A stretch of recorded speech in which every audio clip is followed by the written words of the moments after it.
Un homme avec une tête de faucon, une femme avec une tête de lionne. Ce n'est pas de l'adoration, c'est un langage symbolique, un miroir de l'instinct animal que nous portons tous.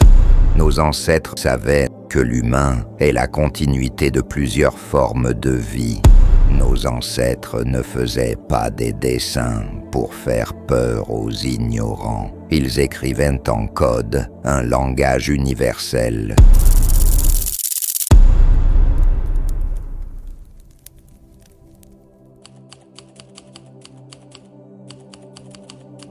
Croyez-vous vraiment qu'ils adoraient les animaux? Non. La vérité est bien plus profonde. Et elle a été cachée aux yeux du monde. Nos ancêtres kamites n'étaient pas des mystiques perdus dans des rites étranges.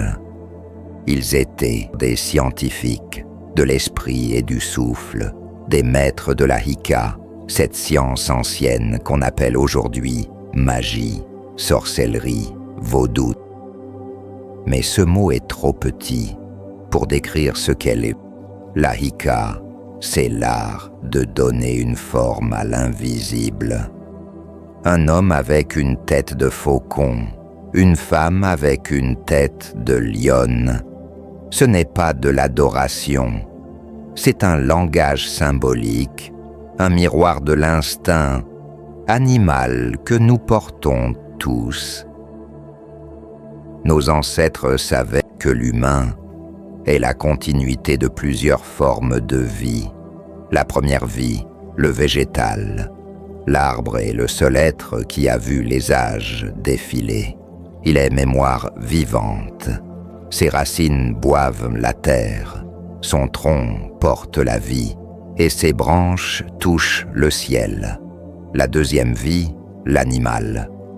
Le souffle, en circulant, a donné forme au mouvement, à l'instinct, à la survie. La troisième vie, l'humain. L'humain est la synthèse, le seul capable de dompter. Les deux premières règnent, d'unir la mémoire de l'arbre et la force de l'animal pour créer ces 7 trinités, 1, 2, 3, qui forment la base de toute vie. Quand tu vois un pharaon avec la tête d'un faucon, ce n'est pas une divinité étrange, c'est un homme qui a intégré la force du faucon dans son instinct, la clairvoyance, la vision perçante. Quand tu vois une lionne sur un corps humain, ce n'est pas une chimère, c'est le symbole d'un esprit qui a transmuté sa force intérieure en pouvoir de protection et de feu. Il y a d'autres significations sur ces 2 précédents animaux mentionnés. Nos ancêtres ne faisaient pas des dessins pour faire peur aux ignorants. Ils écrivaient en code un langage universel qui dit « Deviens conscient de l'animal que tu portes ». Si ce que je te dis réveille quelque chose en toi, alors ce n'est pas un hasard. Abonne-toi maintenant, like la vidéo et partage, car ce que je partage ici ne sont pas des contenus. C'est une transmission, et chaque vidéo est une clé pour ceux qui sont prêts à se souvenir. Dans la voix de l'arbre, nous disons « Avant que ton instinct prenne forme, tu dois en comprendre la nature. Si tu ne maîtrises pas ton instinct, il te maîtrise. Tu deviens l'esclave de tes colères, de tes peurs, de tes pulsions. Mais si tu le comprends, cet instinct devient ton allié. C'est lui qui te prévient des dangers, qui te donne la force de survivre, qui t'aide à transpercer les illusions. La Hika, cette science que certains appellent Azevodun chez nous, est la science de l'intérieur.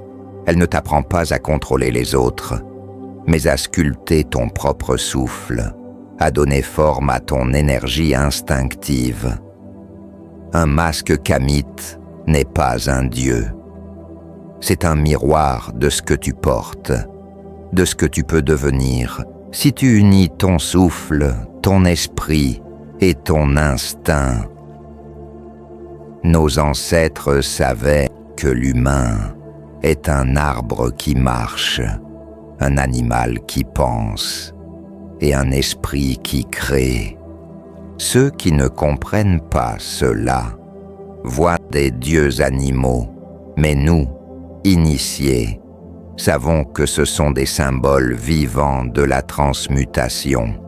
Si tu veux comprendre ta vraie force, ne cherche pas à devenir quelqu'un d'autre. Apprends d'abord à voir l'animal en toi et à lui donner une direction.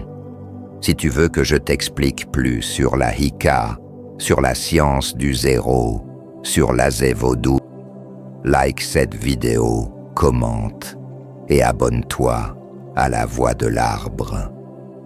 Car ce que tu entends ici n'est pas une théorie, c'est la mémoire de nos ancêtres vivante en toi.